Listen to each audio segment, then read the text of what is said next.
Chapter 2. Sleep.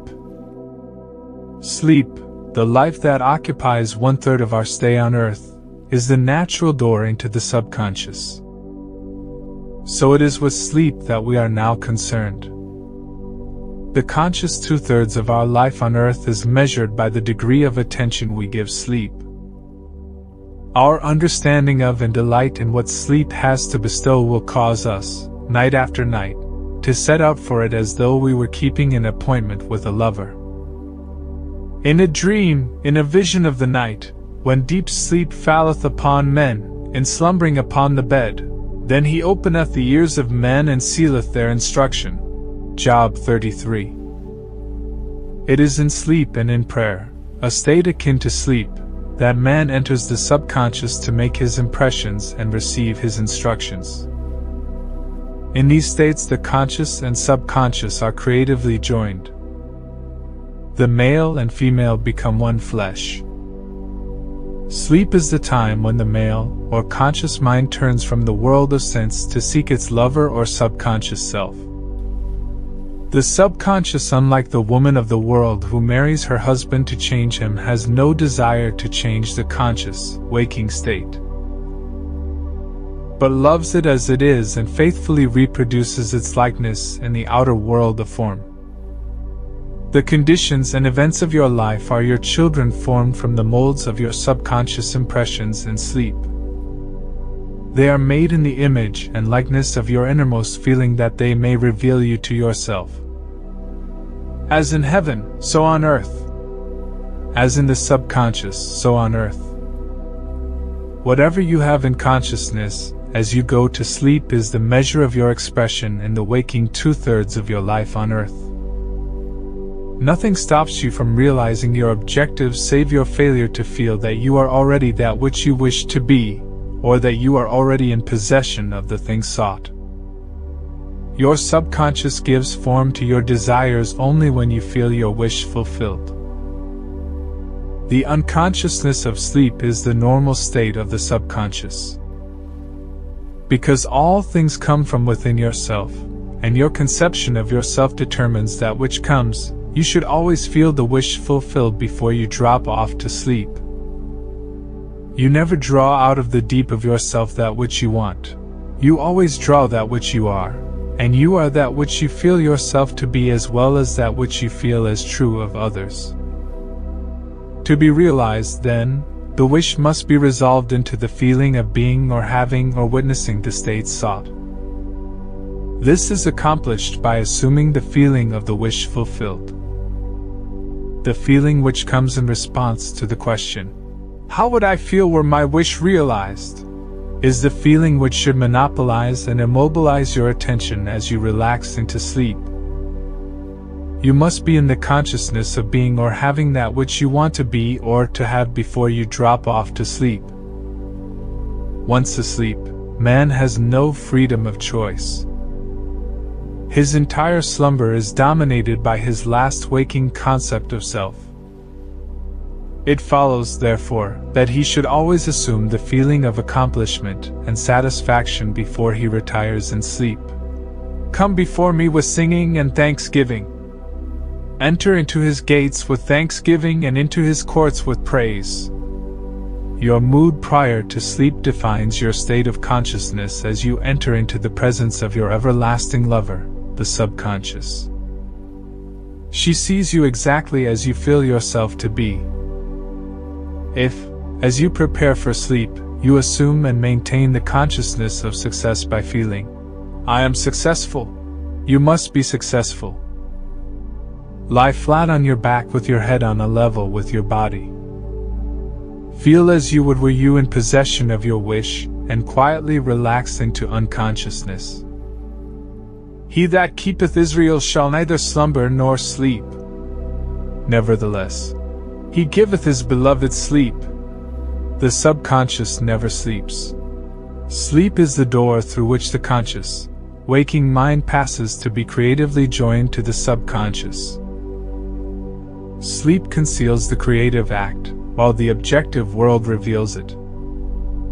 In sleep, man impresses the subconscious with his conception of himself.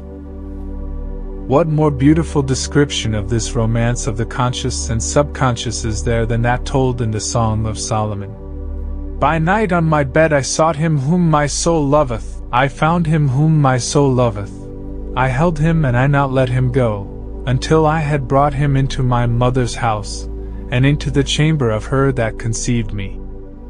Preparing to sleep, you feel yourself into the state of the answered wish, and then relax into unconsciousness. Your realized wish is he whom you seek. By night, on your bed, you seek the feeling of the wish fulfilled that you may take it with you into the chamber of her that conceived you, into sleep or the subconscious which gave you form. That this wish also may be given expression. This is the way to discover and conduct your wishes into the subconscious. Feel yourself in the state of the realized wish, and quietly drop off to sleep. Night after night, you should assume the feeling of being, having and witnessing that which you seek to be, possess and see manifested. Never go to sleep feeling discouraged or dissatisfied. Never sleep in the consciousness of failure. Your subconscious, whose natural state is sleep, sees you as you believe yourself to be, and whether it be good, bad or indifferent, the subconscious will faithfully embody your belief. As you feel, so do you impress her, and she, the perfect lover, gives form to these impressions and outpictures them as the children of her beloved. Thou art all fair, my love, there is no spot in thee, is the attitude of mind to adopt before dropping off to sleep. Disregard appearances and feel that things are as you wish them to be, for he calleth things that are not seen as though they were, and the unseen becomes seen. To assume the feeling of satisfaction is to call conditions into being which will mirror satisfaction. Signs follow, they do not precede. Proof that you are will follow the consciousness that you are, it will not precede it. You are an eternal dreamer dreaming non-eternal dreams. Your dreams take form as you assume the feeling of their reality. Do not limit yourself to the past. Knowing that nothing is impossible to consciousness, begin to imagine states beyond the experiences of the past. Whatever the mind of man can imagine, man can realize. All objective states were first subjective states, and you called them into visible by assuming the feeling of their reality. The creative process is first imagining and then believing the state imagined. Always imagine and expect the best. The world cannot change until you change your conception of it. As within, so without. Nations, as well as people, are only what you believe them to be. No matter what the problem is, no matter where it is, no matter whom it concerns, you have no one to change but yourself. And you have neither opponent nor helper in bringing about the change within yourself. You have nothing to do but convince yourself of the truth of that which you desire to see manifested. As soon as you succeed in convincing yourself of the reality of the state sought, results follow to confirm your fixed belief. You never suggest to another the state which you desire to see him express. Instead, you convince yourself that he is already that which you desire him to be. Realization of your wish is accomplished by assuming the feeling of the wish fulfilled. You cannot fail unless you fail to convince yourself of the reality of your wish. A change of belief is confirmed by a change of expression. Every night, as you drop off to sleep, feel satisfied and spotless, for your subjective lover always forms the objective world in the image and likeness of your conception of it. The conception defined by your feeling. The waking 2/3 of your life on earth ever corroborates, or bears witness to your subconscious impressions. The actions and events of the day are effects, they are not causes. Free will is only freedom of choice. Choose ye this day whom ye shall serve, is your freedom to choose the kind of mood you assume, but the expression of the mood is the secret of the subconscious. The subconscious receives impressions only through the feelings of man, and in a way known only to itself, gives these impressions form and expression. The actions of man are determined by his subconscious impressions. His illusion of free will, his belief in freedom of action, is but ignorance of the causes which make him act. He thinks himself free because he has forgotten the link between himself and the event. Man awake is under compulsion to express his subconscious impressions. If in the past he unwisely impressed himself, then let him begin to change his thought and feeling, for only as he does so will he change his world. Do not waste one moment in regret, for to think feelingly of the mistakes of the past is to reinfect yourself.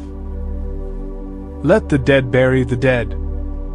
Turn from appearances and assume the feeling that would be yours were you already the one you wish to be. Feeling a state produces that state. The part you play on the world stage is determined by your conception of yourself. By feeling your wish fulfilled and quietly relaxing into sleep, you cast yourself in a star role to be played on earth tomorrow, and while asleep, you are rehearsed and instructed in your part. The acceptance of the end automatically wills the means of realization.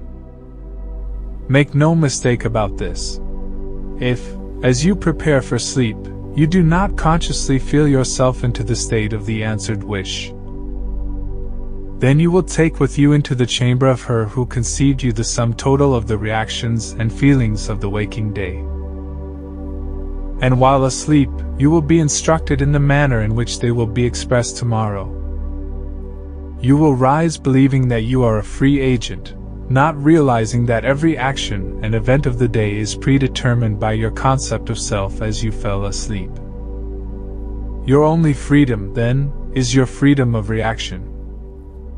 You are free to choose how you feel and react to the day's drama, but the drama, the actions, events and circumstances of the day have already been determined. Unless you consciously and purposely define the attitude of mind with which you go to sleep, you unconsciously go to sleep in the composite attitude of mind made up of all feelings and reactions of the day. Every reaction makes a subconscious impression, and unless counteracted by an opposite and more dominant feeling, is the cause of future action. Ideas enveloped in feeling are creative actions. Use your divine right wisely. Through your ability to think and feel, you have dominion over all creation. While you are awake, you are a gardener selecting seed for your garden, but except a corn of wheat fall into the ground and die, it abideth alone. But if it die, it bringeth forth much fruit. Your conception of yourself as you fall asleep is the seed you drop into the ground of the subconscious. Dropping off to sleep feeling satisfied and happy compels conditions and events to appear in your world which confirm these attitudes of mind. Sleep is the door into heaven. What you take in as a feeling you bring out as a condition, action, or object in space. So sleep in the feeling of the wish fulfilled.